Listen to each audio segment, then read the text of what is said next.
ನಿನ್ನೆ ಅಂದರೆ ಒಂದು 50,000 ಜನ ಲೋಕಸಭಾ ಕ್ಷೇತ್ರದಿಂದ ಪಕ್ಷೇತರ ಅಭ್ಯರ್ಥಿಯಾಗಿ KS ಈಶ್ವರಪ್ಪ ಅವರು ಇವತ್ತು ನಾಮಪತ್ರವನ್ನು ಸಲ್ಲಿಕೆ ಮಾಡಲಿದ್ದಾರೆ.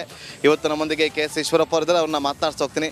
ಇನ್ನೇನು ಕೆಲವೇ ಕ್ಷಣಗಳಲ್ಲಿ ದೊಡ್ಡ ಮಟ್ಟದಲ್ಲಿ ರೋಡ್ ಶೋವನ್ನು ಮಾಡೋ ಮೂಲಕ ಇವತ್ತು ಉಮೇದುವಾರಿಕೆ ಸಲ್ಲಿಕೆ ಮಾಡ್ತಾ ಇದ್ದೀರಿ. ಏನು ಅನ್ನಿಸ್ತಾ ಇದೆ ಈಶ್ವರಪ್ಪ ಅವರು ಈ ಕ್ಷಣದಲ್ಲಿ? ನನ್ನ ನಿರೀಕ್ಷೆಗೆ ಮೀರಿ ಸಾಮಾನ್ಯ ಜನ ನನ್ನ ಜೊತೆ ಬರ್ತಾ ಇದ್ದಾರೆ. ಇಡೀ ಲೋಕಸಭಾ ಕ್ಷೇತ್ರದಲ್ಲಿ 8 ವಿಧಾನಸಭಾ ಕ್ಷೇತ್ರದಲ್ಲೂ ಕೂಡ ನನಗೆ ಅವ್ರ ಪರಿಚಯನೇ ಇಲ್ಲ. ಆದರೆ ನಾನು ತೊಗೊಂಡಿರೋಂಥ ಸಿದ್ಧಾಂತದ ಬಗ್ಗೆ ತೊಗೊಂಡಿರೋಂಥ ನಿರ್ಣಯದ ಬಗ್ಗೆ ಅವ್ರಿಗೆಲ್ಲರೂ ಬಹಳ ಖುಷಿಯಾಗಿದೆ. ಒಂದು ಅಪ್ಪ ಮಕ್ಕಳ ಕೈಯಲ್ಲಿ ಪಾರ್ಟಿ ಸಿಕ್ಕೊಂಡಿರೋದಕ್ಕೆ ಹೊರಗೆ ತರಬೇಕು ಈ ಪಾರ್ಟಿನ, ಹಿಂದುತ್ವದ ಬಗ್ಗೆ ಅನ್ಯಾಯ ಆಗಿದೆ, ಎಲ್ಲ ಹಿಂದೂ ನಾಯಕರುಗಳಲ್ಲಿ ಮೂಲೆ ಗುಂಪು ಮಾಡ್ತಾಯಿದ್ದಾರೆ, ಪಕ್ಷವನ್ನು ಕಟ್ಟಿರೋಂಥ ಅನೇಕ ಕಾರ್ಯಕರ್ತರು ಕೂಡ ಮೂಲೆ ತಳ್ಳಿದ್ದಾರೆ. ಎಲ್ಲ ಅಂಶಗಳು ಕೂಡ ಸರಿಯಾದ ಉತ್ತರವನ್ನು ಧ್ವನಿಯಾಗಿ ಈಶ್ವರಪ್ಪ ನಿಲ್ತಾ ಇದ್ದಾರೆ ಅನ್ನೋಂಥ ಒಂದು ಸೈದ್ಧಾಂತಿಕವಾದ ಬೆಂಬಲ ಇಡೀ ಕ್ಷೇತ್ರದಲ್ಲಿ ಎಲ್ಲ ಹಳ್ಳಿಗಳಲ್ಲೂ ಕೂಡ ನನಗೆ ಆಶ್ಚರ್ಯ ಆಗುತ್ತೆ. ಆ ರೂಪದಲ್ಲಿ ನಂಗೆ ಬೆಂಬಲ ಕೊಡ್ತಾ ಇದ್ದಾರೆ. ಯಾರೆಲ್ಲ ಸಾಥ್ ಕೊಡ್ತಿದ್ದಾರೆ ಇವತ್ತು KS ಈಶ್ವರಪ್ಪ ಅವ್ರಿಗೆ ಈ ಒಂದು ನಾಮಪತ್ರ ಸಲ್ಲಿಕೆ ವಿಚಾರವಾಗಿ? ಇಡೀ ಲೋಕಸಭಾ ಕ್ಷೇತ್ರದ ಸಾಮಾನ್ಯ ಜನ ಮತದಾರರು ನಂಗೆ ಸಾಥ್ ಕೊಡ್ತಾ ಇದ್ದಾರೆ. ಸ್ಟಾರ್ ಪ್ರಚಾರಕರೇ ಹೊರಾಗರೆ ಮತದಾರರೇ ನನ್ನ ಸ್ಟಾರ್ ಪ್ರಚಾರಕರು. ಒಂದೊಂದು ಹಳ್ಳಿಯಲ್ಲಿ ಹೋದರೆ ಆ ಹಳ್ಳಿಯಲ್ಲಿರೋಂಥ ಜನ ಅವ್ರು ತೀರ್ಮಾನ ಮಾಡಿದ್ದಾರೆ, ಅವರೇ ಒಬ್ರಿಗೊಬ್ಬರು ಪ್ರಚಾರ ಮಾಡ್ತಾ ಇದ್ದಾರೆ. ನೋಡಿ, ಇವತ್ತು ನಾನೇನು ಬಹಳ ಎಲ್ಲ ಹಳ್ಳಿಗಳಿಗೆ ಹೋಗಿ ಪ್ರಚಾರ ಮಾಡಿ ಬನ್ನಿ ಕಾರ್ಯಕ್ರಮ ಅಂತ ಕರೆಯೋಕ್ಕಾಗಿಲ್ಲ. ಆದರೆ ಮೌತ್ ಟು ಮೌತ್, ಒಂದು ಬಾಯಿಂದ ಇನ್ನೊಂದು ಬಾಯಿಗೆ ಸುದ್ದಿಗಳಿಗೆ ಹೋಗಿ ಅಷ್ಟೂ ಜನ ಕೂಡ ಇವತ್ತು ಒಂದು 20-25 ಸಾವಿರ ಜನ ನಾಮಿನೇಷನ್ ಸೇರ್ತಾ ಇದ್ದಾರೆ. ಇದು ನಮ್ಮ ವಿಶೇಷ. ಮೋದಿಯವರ ಫೋಟೋ ಬಳಕೆ ಮಾಡಬಾರ್ದು ಅಂತೇಳಿ ಚುನಾವಣಾ ಆಯೋಗಕ್ಕೆ ಪತ್ರವನ್ನು ಕೂಡ BJP ಬರೆದಿದೆ. ಈ ವಿಚಾರವಾಗಿ ಏನು ಹೇಳ್ತೀರಿ? ಮೋದಿಯವರು ವಿಶ್ವ ನಾಯಕ. ಅದು ಭಾರತೀಯ ಜನತಾ ಪಾರ್ಟಿ ಸ್ವತ್ತು ಮಾತ್ರ ಅಲ್ಲ. ಮೋದಿ ನಮ್ಮ ಹೃದಯದಲ್ಲಿ ಮೋದಿ ಬಗೆದ್ರೆ ಮೋದಿನೇ ಸಿಗೋದು. ಇಡೀ ದೇಶದ ಯಾವುದೇ ವ್ಯಕ್ತಿ ಹತ್ರ ಹೋದರೂ ಕೂಡ ಮೋದಿ ಮೋದಿ ಅಂತಾರೆ. ಮೋದಿನ ಭಾರತೀಯ ಜನತಾ ಪಾರ್ಟಿಗೆ ಸೀಮಿತ ಮಾಡೋದಿದೆಯಲ್ಲ, ಇದು ಸಂಕುಚಿತ ಭಾವನೆ, ಇದು ಒಳ್ಳೆಯದಲ್ಲ ಅಂತ ಹೇಳ್ತೀನಿ. ಅಷ್ಟರ ಮಧ್ಯೆ ಚುನಾವಣಾ ಆಯೋಗ ಆಗಲಿ, ಕೋರ್ಟ್ ಆಗಲಿ ನನ್ನ ಜೊತೆ ನಿಲ್ಲತ್ತೇನಂತ ವಿಶ್ವಾಸ ನನಗಿದೆ. ನಾಮಪತ್ರ ಸಲ್ಲಿಕೆ ಮಾಡೋದೇ ಇಲ್ಲ ಅಂತ ಹೇಳಿ ಪ್ರಚಾರವನ್ನು ಮಾಡ್ಕೊಂಡು ಬಂದಂಥ ಪ್ರಸಂಗಗಳು ಕೂಡ ನಡೀತು, ಚರ್ಚೆಗಳು ಕೂಡ ದೊಡ್ಡ ಮಟ್ಟದಲ್ಲಿ ನಡೀತು. ಈಗ ಇನ್ನೇನು ಕೆಲವೇ ಕ್ಷಣಗಳಲ್ಲಿ ನಾಮಪತ್ರವನ್ನು ಸಲ್ಲಿಕೆ ಮಾಡಲಿದ್ದೀರಿ. ನಾಮಪತ್ರ ಸಲ್ಲಿಸೋದಿಲ್ಲ ಅಂತ ಪ್ರಚಾರ ಅಲ್ಲ, ಅಪಪ್ರಚಾರ. ಪ್ರಚಾರಕ್ಕೂ ಅಪಪ್ರಚಾರಕ್ಕೂ ವ್ಯತ್ಯಾಸ ಇದೆ. ನಾನು ಮುಂಚೆ ಅಂತಲೇ ಹೇಳ್ಕೊಂಡು ಬರ್ತಾಯಿದ್ದೀನಿ, ನಾನು ಚುನಾವಣೆ ನಿಲ್ತೀನಿ ಅಂತ ಹೇಳ್ತಾಯಿತ್ತು. ನಿಲ್ತಾ ಬಂದೆ. ಅವಾಗ ಏನಂದ್ರು ಒಂದು 10-15 ಸಾವಿರ ಓಟ್ ತೊಗೊಂಡ್ರೆ ಹೆಚ್ಚು ಅಂತ. ಈಗ ಅವರೇ ಇವಾಗ 2 ಲಕ್ಷಕ್ಕೆ ತನಕ ಇವತ್ತಿಗೆ ಬಂದಿದ್ದಾರೆ. ಇನ್ನೂ 20-25 ದಿನ ಇದೆ.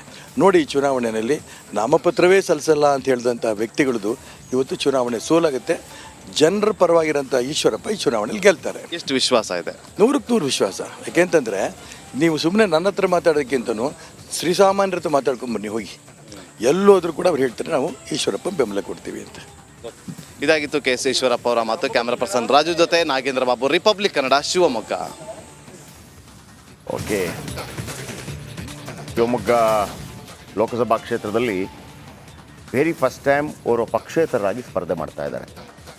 ಅನೇಕರಿಗೆ ಇದು ಸರಿಯಿಲ್ಲ ಅಂತ ಅನಿಸ್ತಾ ಇರ್ಬೋದು BJP ಅವರಿಗೆ. ಆದರೆ ಒಬ್ಬರಿಗೂ ಕೂಡ ಯಾಕೆ ಈಶ್ವರಪ್ಪನವರಿಗೆ ಅನ್ಯಾಯ ಮಾಡಿದ್ರಿ ಅಂತ ಕೇಳೋ ಧೈರ್ಯ ಕೂಡ ಒಬ್ಬರಿಗೂ ಇಲ್ವಾ? ಈ ಹಿಂದೆ ಕಾಂಗ್ರೆಸ್ನ ಏನು ಮಾಡ್ತಿದ್ರು ಗೊತ್ತಾ? ಕಾಂಗ್ರೆಸ್ನ ಯಾರೂ ಪ್ರಶ್ನೆ ಮಾಡಲ್ಲ, ಕಾಂಗ್ರೆಸ್ನ ಯಾರೂ ಪ್ರಶ್ನೆ ಮಾಡಲ್ಲ, ಅವ್ರು ಏನು ತಿಳ್ಕೊತಾರೆ ಅದನ್ನೇ ಮಾಡ್ತಾರೆ, ಹಿಂಗೆಲ್ಲ ಇತ್ತು. ಯಾಕಂದರೆ ವೀರೇಂದ್ರ ಪಾಟೀಲ್ ಅವರನ್ನು ಮುಖ್ಯಮಂತ್ರಿ ಪಟ್ಟದಿಂದ ಕೆಳಗಿಳಿಸಿದ್ರು, ರಾಜೀವ್ ಗಾಂಧಿ ಏನೋ ಇದನ್ನು ಮಾಡಿದರು ಏರ್ಪೋರ್ಟಲ್ಲಿ ಅಂಥೇಳಿ. ಆಗ ಅವರ ಏನು ರೀ ಹಿಂಗೆ ಗುಲಾಮರ ಥರ ಬದುಕ್ತಾ ಇದ್ದಾರೆ ಅನ್ನೋದು ಕೂಡ ಇತ್ತು. ಇವತ್ತು BJP ಭಾಳ ಬಲಿಷ್ಠವಾಗಿದೆ, ಹಾಗಾಗಿ ಯಾರೂ ಉಸಿರತ್ತುವಂಥ ಧೈರ್ಯ ತೋರಿಸ್ತಾ ಇಲ್ಲ. ಯಾಕೆ ಬೇಕಪ್ಪ ಅಂತ ಅನ್ನಿಸ್ತು. ಆದರೆ ಒಂದು ನಾನು ಕೇಳ್ತಿರುವಂಥದ್ದು, ಈಶ್ವರಪ್ಪನವ್ರು ಮಾಡಿದ ತಪ್ಪಾದರೂ ಏನು? ಎಲ್ಲರಿಗೂ ನೀವು ಪಟ್ಟ ಕಟ್ಟಿದ್ರಿ. ಜಗದೀಶ್ ಶೆಟ್ಟರು ಹೊರಗೋದ್ರು, ಸಿಡ್ಕೊಂಡು ಹೊರಗೋದ್ರು, ಪಕ್ಷದ ವಿರುದ್ಧನೇ ಕಾಂಗ್ರೆಸ್ ಅಭ್ಯರ್ಥಿಯಾಗಿ ನಿಂತರು. ಅವರನ್ನು ಕರ್ಕೊಬಂದು ಜೈ ಜಗದೀಶ ಅಂತೇಳಿ 3 ಕಡೆ ಸೀಟ್ ಕೊಡ್ತೀರಿ. ಆಮೇಲೆ ಅಪ್ಪ ಮಕ್ಕಳು ಇಲ್ಲ ಅಂತಂದರೆ ಅಣ್ಣ ಸಾಹೇಬ್ ಜೊಲ್ಲೆ ಕೊಡ್ತೀರಿ, ಪತ್ನಿಗೆ ಕೊಡ್ತೀರಿ. ಆಮೇಲೆ ದಾವಣಗೆರೆಯಲ್ಲಿ ಕೊಡ್ತೀರಿ, ಸಿದ್ದೇಶ್ವರ ಪತ್ನಿ ಕೊಡ್ತೀರಿ. ಆಮೇಲೆ ಮಂಗಳ ಅಂಗಡಿ ಕೊಟ್ಟಿದ್ದೀರಿ. ಅನಂತಕುಮಾರ್ ವಿಚಾರ ಬಂದಾಗ ಇಲ್ಲ ನಾವು DNA ಕೊಡಲ್ಲ ಅಂತ ಅಂದ್ಬಿಟ್ಟು ತೇಜಸ್ವಿನಿ ಅನಂತಕುಮಾರ್ಗೆ ಕೊಡಲಿಲ್ಲ. ಈಗ ಅವರ ಮಗನಿಗೆ ಕೇಳ್ತಿರೋದು, ನಾನು ಆವತ್ತು ಶಿವಮೊಗ್ಗದಿಂದ ಬೇಡ ಅಂತ ಹೇಳಿದಾಗ ನೀವು ಈ ರೀತಿ ದೆಹಲಿ ಹೈಕಮಾಂಡ್ BJP ರಾಜ್ಯದ ನಾಯಕರನ್ನ ಈ ರೀತಿ ನಡೆಸ್ಕೋಬಾರ್ದು. BJPಗರು ಅನೇಕರು ಅಥವಾ ಸಂಘದಿಂದ ಬಂದವರಿಗೆ ಮಾತಾಡಲಿಕ್ಕೆ ಒಂಥರ ಮುಜುಗರ ಆಗ್ತಾ ಇರ್ಬೋದು. ಹೆಂಗೆ ಮಾತಾಡೋದಪ್ಪ, ನರೇಂದ್ರ ಮೋದಿ ಅಂತ ದೊಡ್ಡ ನಾಯಕ ಇದ್ದಾರೆ, ಅಮಿತ್ ಶಾ ಅವರಂತ ದೊಡ್ಡ ನಾಯಕ ಇದ್ದಾರೆ. ಆದರೆ ಪಕ್ಷಕ್ಕಾಗಿ ಯಾವುದೇ ಸಂದರ್ಭದಲ್ಲಿ, ಅಂದರೆ ಒಂದು ಅಧಿಕಾರ ಇಲ್ಲದೆ ಇದ್ದಾಗ ಸಂಘ ಮುಖಾಂತರವಾಗಿ ಪಕ್ಷಕ್ಕಾಗಿ ದುಡಿದಂಥ ಅನೇಕರ ಮನಸ್ಸಿಗೊಂದು ನೋವಾಗಿರ್ಲಿಕ್ಕಿಲ್ವ? ಅವ್ರು ಯಾವುದೇ ಕಾರಣಕ್ಕೂ ಕೂಡ ಕಾಂಗ್ರೆಸ್ಗೆ ಓಟ್ ಹಾಕ್ಲಿಕ್ಕೆ ಸಾಧ್ಯನೇ ಇಲ್ಲ. ಆದರೆ ಈಶ್ವರಪ್ಪನಂಥವರ ಆ ದಯನೀಯ ಪರಿಸ್ಥಿತಿ ಕಂಡಾಗ ಎಂಥವನಿಗಾದರೂ ಒಮ್ಮೆ ದುಃಖ ಆಗುತ್ತೆ. ಅವರನ್ನೊಂದು ಸಮಾಧಾನ ಪಡಿಸೋದೇನು ಕಷ್ಟ ಆಗಿರಲಿಲ್ಲ. ಆಯ್ತಪ್ಪ, ಅಮಿತ್ ಶಾ ಅವ್ರು ಬಂದು ಮಾತಾಡಿದಾಗ ಅವರೇನೋ ಪ್ರೆಸ್ ಮೀಟ್ ಮಾಡಿದರು. ಹಾಗಿದ್ರೆ ಅಮಿತ್ ಶಾ ಅವ್ರಿಗೆ ಮಾತ್ರ ಗೌರವ ಮರ್ಯಾದೆ ಮತ್ತೊಂದು ಇರೋದಾ?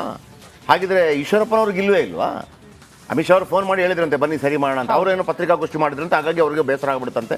ಹಾಗಿದ್ರೆ ಅವರಿಗಿಂತ ಹಿರಿಯರೇ ಇದ್ದಾರೆ ಯಾರು? ಈಶ್ವರಪ್ಪನವರು ಅಷ್ಟು ವರ್ಷಗಳ ಕಾಲ ಕೆಲಸ ಮಾಡಿದ್ದಾರೆ. ಅವರ ಇದಕ್ಕೆಲ್ಲ ಮಹತ್ವನೇ ಇಲ್ವಾ? ಇವತ್ತು ಅನಂತಕುಮಾರ್ ಹೆಗಡೆ ಒಂದು ಪ್ರೀತಿಯಿಂದ ಮಾತಾಡಿಸಿ ಅವ್ರನ್ನ ಹೇಳ್ಬೋದಿತ್ತಲ್ಲ, ಅನಂತಕುಮಾರ್ ಹೆಗಡೆ ನಂಗೆ ತಳ್ಳಾಕ್ಬಿಟ್ರಿ, ನೀವು ಪ್ರತಾಪ್ ಸಿಂಹನ ಹಂಗೆ ತಳ್ಳಾಕ್ಬಿಟ್ರಿ. ಹಿಂಗಾದ್ರೆ ಹೆಂಗೆ ನಡೆಯುತ್ತೆ? ಕಳೆದ ಬಾರಿ 66 ಬಂದಿದ್ದೀರಿ, ಇದು ಹಿಂಗೆ ಆಗುತ್ತಾ ಗೊತ್ತಿಲ್ಲ.